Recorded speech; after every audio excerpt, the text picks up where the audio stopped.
নমস্কাৰ সপোনৰ আকাশ ইউটিউব চেনেলটোলৈ পুনৰবাৰ সকলোকে স্বাগতম জনাইছোঁ। আজি মোৰ সৈতে উপস্থিত আছে নৱপ্ৰজন্মৰ এগৰাকী জনপ্ৰিয় কবি বন্ধুচাকি বঁটা ফুকন, সদৌ অসম কবি সন্মিলনৰ মুখপত্ৰ আৰু নতুন কবিতাৰ সম্পাদক মদাৰজ্যোতি। স্বাগতম জনাইছোঁ। নমস্কাৰ। আপোনাৰ বিষয়ে কিছু কথা জানিবলৈ আমি চেষ্টা কৰিম আৰু আমাৰ দৰ্শককে জনাবলৈ প্ৰয়াস কৰিম। প্ৰথম আপোনাৰ জন্ম ক'ত হৈছিল? জন্ম নগাঁও জিলাৰ ৰহা বিধানসভা সমষ্টি আমাৰ এইটো আওতাত পৰে। আমাৰ খাহী গাঁও পঞ্চায়ত আৰু আমাৰ গাঁওখনৰ নাম উত্তৰ পেটবঢ়া, কলঙৰ পাৰত। এই উত্তৰ পেটবঢ়া গাঁৱতে মোৰ জন্ম হৈছিল। আপোনাৰ জন্মদিনটো চৰকাৰীটোহে ক'ব পাৰিম, বেচৰকাৰী অথবা যিটো প্ৰকৃত তথ্য সেইটো নাই। 1 ডিচেম্বৰ 1981 এইটো আমাৰ 95 নং ভাটিজাগিল প্ৰাথমিক বিদ্যালয়ৰ প্ৰধান শিক্ষক ছাৰে দিছিলে, কিন্তু চাৰ্টিফিকেটত লিখিছিলে। কিন্তু প্ৰকৃতাৰ্থত মানে আমাৰ মা নিৰক্ষৰ আছিল বুলি ক'লে ভুল নহ'ব। আৰু সঠিকভাৱে চন তাৰিখটো মাহঁতে ক'ব পৰা নাছিল। যদি সুধো মা জন্ম তাৰিখটো মোৰ কেতিয়া, জানো তোৰ আহিন নে কাটিত হৈছিল তেনেকৈ কয়। বাৰটোৰ কথা সুধিলেও একেটাই হয়, জানো সোমবাৰ নে মংগলবাৰ। এটা কথা মনত পৰিছে, এই যে খুৰাদেউহঁতৰ মইনা যেতিয়া জন্ম হৈছিল, মইনাৰ জন্ম যিদিনাখন মইনা জন্ম হৈছে, জন্ম হোৱাৰ এমাহৰ পিছত আমাৰ চেৰাশালীৰ পৰা বাজলৈ ওলোৱা বুলি কয়।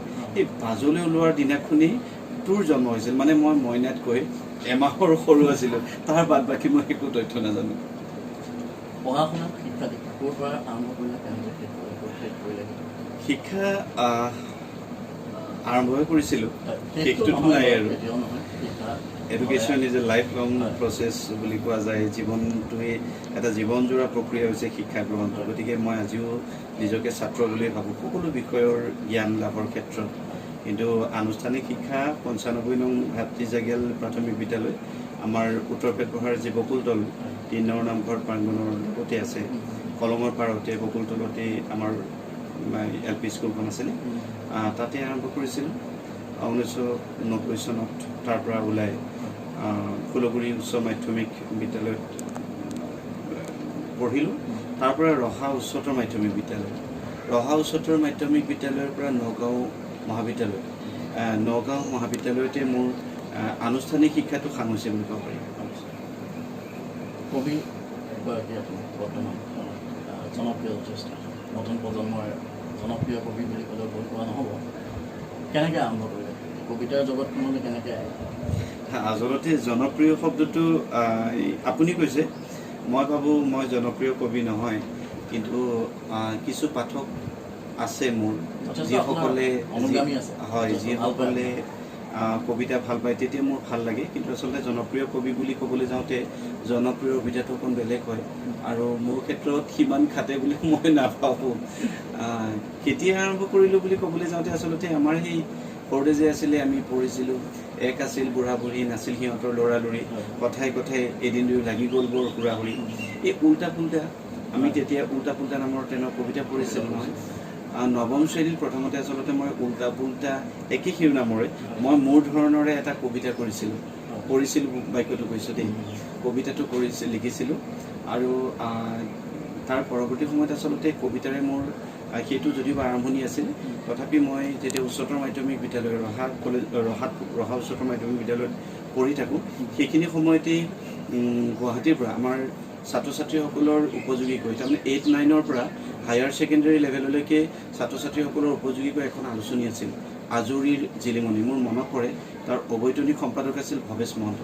তেওঁলোকে আলোচনীখনত এটা খুব গুৰুত্বপূৰ্ণ কাম কৰিছিলে, সেইটো হ'ল কি, তেওঁলোকে এখন ছবি, এখন ষ্টিল ফটোগ্ৰাফ চাব পাৰে বা এখন পেইণ্টিং হ'ব পাৰে, তেওঁলোকে তাৰমানে এইটো সংখ্যাত ছবিখন দিলে আৰু ক'লে, তেওঁলোকে জনাই দিয়ে যে যিসকলে 1500 পৰা 2017 ভিতৰত এটা কাহিনী লিখি সেই ছবিখনৰ আধাৰত কাহিনীটো লিখি পঠিয়াব লাগে, আৰু তাৰ পৰা যিসকল শ্ৰেষ্ঠ হয় তেওঁলোকৰ কাহিনীবোৰ বা গল্পবোৰ তেওঁলোকে প্ৰকাশ কৰে আজৰিৰ জিলিমনি নামৰ আলোচনীখনত। আৰু তেনেকৈ আচলতে মই এটা কাহিনী পাইছিলোঁ, আমাৰ লক্ষ্যধৰ চৌধুৰী। লক্ষ্যধৰ চৌধুৰীৰ নাতি বুলি গম পাইছিলোঁ সংগ্ৰামজ্যোতি চৌধুৰী। তেওঁ বিশেষভাৱে সক্ষম ব্যক্তি আছিল আৰু তেওঁ অঁকা এখন ছবি আছিলে আৰু ছবিখনত মানে গুৱাহাটীৰ এটা পৰিৱেশ য'ত আন্টিৰ দোকান বুলি এখন গেলামালৰ দোকানৰ সন্মুখত লিখা আছিলে আৰু সেই ছবিখনৰ ওপৰত ভিত্তি কৰি লিখা গল্প প্ৰতিযোগিতাত মই গল্পটো মনে মনে পঠিয়াই দিছিলোঁ আৰু লাজকৈ পঠিয়াইছিলোঁ, এটা অপ্ৰস্তুত হৈ পঠিয়াইছিলোঁ। তাৰ পৰৱৰ্তী সময়ত যেতিয়া ঘোষণা হৈছিলে তেতিয়াৰ সময় মই তেতিয়া উচ্চতৰ মাধ্যমিকৰ মই প্ৰথম বৰ্ষৰহে ছাত্ৰ আৰু মোৰ লগতে শিৱসাগৰ মহাবিদ্যালয়ৰ তেতিয়াৰ স্নাতক দ্বিতীয় বৰ্ষৰ ছাত্ৰ ৰাতুল শইকীয়া, আমি দুইজনে যুটীয়াভাৱে তাৰমানে আমি শ্ৰেষ্ঠ বিবেচিত হৈছিলোঁ। আচলতে ছপা আকাৰত মোৰ প্ৰথম তমসা ৰজনীলে বুলি সময়বোৰে বাট বোলোতে নামৰ এই মানে শ্ৰেষ্ঠ সন্মান পোৱা বঁটাটোৰে আচলতে মোৰ এইটো আৰম্ভ হৈছিল, যিটো আজৰিৰ জিলিঙনিত আৰম্ভ হৈছিল। অৱশ্যে তাতেই মোৰ পৰৱৰ্তী সময়ত মই আপোনাৰ তুমি আহিবা নামেৰে মোৰ এটা কবিতা প্ৰথম প্ৰকাশ হৈছিল, ছপা আকাৰত আজৰি জিলিঙনিতে প্ৰকাশ হৈছিল। তাৰ পৰাই এটা যাত্ৰাটো আৰম্ভ হ'ল। বন্ধু চাকি বঁটা পাব, বন্ধু চাকি বঁটাটো কেনেকৈ ক'ৰ পৰা কেনেকৈ লাভ হ'ল, কেনেকৈ অসমত বহুকেইটা সন্মানীয় বঁটা আছে, ৰাজ্যিক পৰ্যায়ৰ মুনীন বৰকটকী আছে আৰু এনেকৈ বহুকেইটা আছে। বিশিষ্ট কবি আৰু সমালোচক উদয় কুমাৰ শৰ্মাৰ তেওঁৰ এটা নেতৃত্ব বুলি ক'লে ভুল নহ'ব, তেওঁলোকে আৰম্ভ কৰিছিল বন্ধু চাকি এই বঁটাটো আৰু প্ৰথম বৰ্ষত তেওঁলোকে এটাকৈ ক'তো প্ৰকাশ নোহোৱা কবিতা বিচাৰিছিল আৰু সেই কবিতাটো তালৈ ময়ো কবিতাটো পঠিয়াইছিলোঁ আৰু যেতিয়া ফলাফল ঘোষণা হৈছিল তেতিয়া মোৰ নামো প্ৰকাশ হৈছিল আৰু সেই বন্ধু চাকি প্ৰথম বৰ্ষৰ গোটটোত ময়ো বন্ধু চাকি সন্মানটো তেনেকৈ লাভ কৰিছিলোঁ। শেহতীয়াকৈ আপুনি এখন কবিতা পুথি প্ৰকাশ কৰিব লিখিছে অধীৰ ৰূপান্তৰ, তাৰ বিষয়ে আপুনি জনাব। আচলতে এই যে তুমি আহিবা নামৰ এটা কবিতাৰ পৰা আৰম্ভ কৰিছিলোঁ, গোটেই প্ৰক্ৰিয়াটো এটা দীঘলীয়া প্ৰক্ৰিয়া, এক দীঘলীয়া ইতিহাস। সেই আজৰি জিলিঙনিত লিখা, আমাৰ নগাঁৱৰ বলেন বৰাৰ সম্পাদনাত কলংকাৰত লিখা, তাৰ পৰৱৰ্তী সময়ত আমি ৰহা উচ্চতৰ মাধ্যমিক বিদ্যালয়ৰ 4জন আমি বন্ধু আছিলোঁ। 4 বন্ধুৱে আমি কাকলি নামৰ এখন হাতে লিখা আলোচনী কৰিছিলোঁ, যিখন প্ৰায় 5 বছৰ আমি চলাইছিলোঁ আৰু সেই আলোচনীখনৰ লগত জড়িত থকাৰ সুবাদতেই দায়বদ্ধভাৱে কাব্য চৰ্চা বা সাহিত্য চৰ্চা কৰাৰ যিটো মানসিকতা গঢ় লৈ উঠিছিল। পৰৱৰ্তী সময়ত বিভিন্ন অনুষ্ঠান পাৰ্বণৰ সৈতে জড়িত হৈ পৰিছিলোঁ, শেহতীয়াকৈ সদৌ অসম কবি সন্মিলনৰ সৈতেও জড়িত হৈ আছোঁ আৰু যাত্ৰা অৰিন্দম বৰকটকীৰ মুখ্য সম্পাদনাত যিখন যাত্ৰা আলোচনী ওলাই আছে এইখনৰ সৈতেও জড়িত হৈ পৰিছিলোঁ আৰু এই দিনবোৰত প্ৰায় 23 বছৰ 24 বছৰীয়া এটা দীৰ্ঘ সময় মোৰ নিজা একো সংকলন নাছিল। বিভিন্ন ঠাইত কবিতাবোৰ সিঁচৰতি হৈ আছিল আৰু দুখৰ বিষয়ে জনাওঁ আৰু কবিতাৰ সংখ্যাৰে যদিবা নিৰ্ধাৰণ কৰা নাযায় তথাপি মোৰ আনুমানিক এতিয়ালৈকে 1300ৰ অধিক কবিতা। এই কবিতা যেতিয়া মই আজিৰ পৰা 2018 চনত মই যেতিয়া কবিতাবোৰ বচা কবিতাবোৰ গোটাবলৈ চেষ্টা কৰিছিলোঁ 150টা কবিতা ওলোৱা নাছিল। 1300 কবিতা ক'ত আৰু 150 কবিতা ক'ত, কিন্তু এইটো সত্য যে বিভিন্ন ঠাইত কবিতাবোৰ ক'ৰবাত কাকত আলোচনীত আছিল, সংৰক্ষিত হৈ নথকাৰ কাৰণতো মোৰ সমস্যা হ'ল। তথাপি যি 150 কবিতা মোৰ হাতলৈ আহিছিল এইখিনিকে সংকলন এখন কৰিব পাৰি নেকি, আৰু সংকলন এখন আচলতে এজন লেখকৰ পৰিচয়ো হয়, গতিকে আচলতে সংকলনটোৰ কথা ভবা হ'ল আৰু তাৰ পৰৱৰ্তী সময়ত সেই সংকলনটোৰ কাম কৰিবলৈ যাওঁতে মোক এগৰাকী বিশিষ্ট সমালোচক অৰিন্দম বৰকটকীয়ে মোক সহায় কৰিলে। মই তেখেতক অনুৰোধ কৰিলোঁ মোৰ কবিতাখিনি বাছনি কৰি দিবলৈ, তেওঁ বাছনি কৰি দিলে আৰু মোৰো অলপ লোভ আছিল।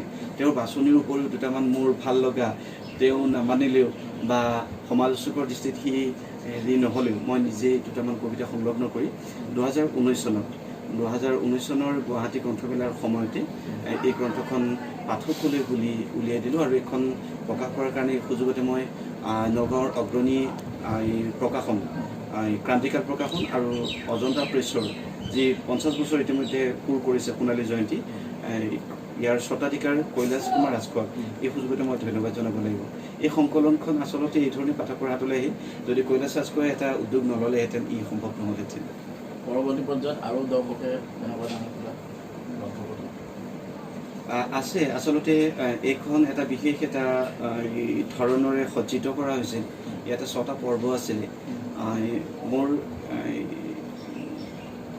প্ৰেমৰ কবিতাৰ এটা সংকলন কৰাৰ মন আছে, কাৰণ মই তোমালৈ শিৰোনামৰে প্ৰায় কেইবাবছৰ ধৰি প্ৰায় 50টাৰ অধিক কবিতা মই তোমালৈ বুলি লিখিছোঁ, যিখিনি আচলতে প্ৰেমৰ। কিন্তু প্ৰেম বুলি ক'বলৈ যাওঁতে নাৰী পুৰুষৰ যিটো নান্দনিক প্ৰেম, এই প্ৰেমে তাতেই সীমাবদ্ধ থকা নাই, ই বহল অৰ্থত মানে গৈছে।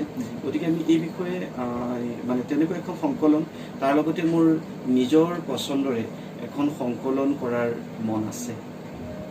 শেহতীয়াভাৱে আপুনি টাইমলাইন অসম বুলি এটা ৱেব পৰ্টেলৰ লগত জড়িত হৈছে, মুখ্য সম্পাদকৰ দায়িত্বত কাম কৰি আছে। তাৰ বিষয়ে যদি অকণমান আচলতে হয়, এইটো এটা হঠাৎ অহা প্ৰস্তাৱ আছিলে। আচলতে মই ইলেক্ট্ৰনিক মিডিয়াৰ ক্ষেত্ৰত ইমান অভিজ্ঞ নহয়। এটা কথা ঠিক যে সকলো বস্তু আপুনি যিকোনো এটা বস্তু যদি আপোনাৰ আত্মবিশ্বাস থাকে, মই পাৰিম, নিশ্চয় পাৰিব, কাৰণ মানুহে শিকি কৰিয়েতো কৰে। ঠিক তেনেকৈ আপোনাৰ আইডিয়া এটা যদি হয়, তেনেহ'লে সেই আইডিয়াটোৱে আপোনাক সামগ্ৰিকভাৱে সেই কামটো শিকাত বা কৰাৰ ক্ষেত্ৰত যথেষ্ট সহায় কৰে। মোৰ বন্ধু কবি বন্ধু নীলাভ সৌৰভ, তেওঁ এদিন হঠাতে মোক এটা প্ৰস্তাৱ দিলে যে মোৰ বন্ধু এজনে এটা ৱেব চেনেল এটা আৰম্ভ কৰিব খুজিছে, তই ইয়াৰ মুখ্য সম্পাদকৰ দায়িত্ব ল'ব লাগিব। আৰু এনেকৈ হঠাৎ মই অস্বস্তিত পৰিছিলোঁ, আনন্দিত হৈছিলোঁ, অস্বস্তি হৈছিল, চিন্তিত হৈছিলোঁ। কিন্তু সামগ্ৰিকভাৱে মই অনুভৱ কৰিলোঁ যে চেষ্টা কৰিলে নোৱাৰা কামটো নাই।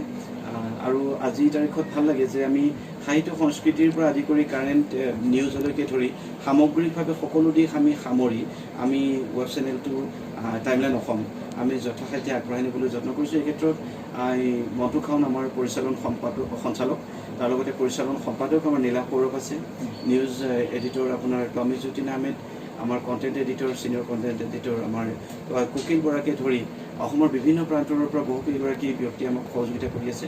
আমাৰ বিভিন্ন প্ৰগ্ৰেম এডিটৰ আছে, আমি ছাবজেক্ট ৱাইজত সকলোৰে কামবোৰ ভগাই দিছোঁ। আমাৰ ভইচ অভাৰ আৰ্টিষ্টসকল আছে আৰু সাংবাদিকসকল আমাৰ মূল কাঠামো হয়, তেওঁলোকে আমাক যথেষ্টখিনি সহযোগিতা কৰিছে আৰু মোটামুটি আমি চেনেলটোৰ কাম আগবঢ়াই আছোঁ। ঠিক আছে, এইটো আমাৰ বায়'গ্ৰাফী ৰাউণ্ড আছে, তো এই ভিডিঅ'টোৰ পৰা বিদায় লৈছোঁ। কথা পাতি থাকিম আমি আৰু অন্য এটা ভিডিঅ'ত কথা পাতিম। এইটো ভিডিঅ'ৰ পৰা বিদায় লৈছোঁ।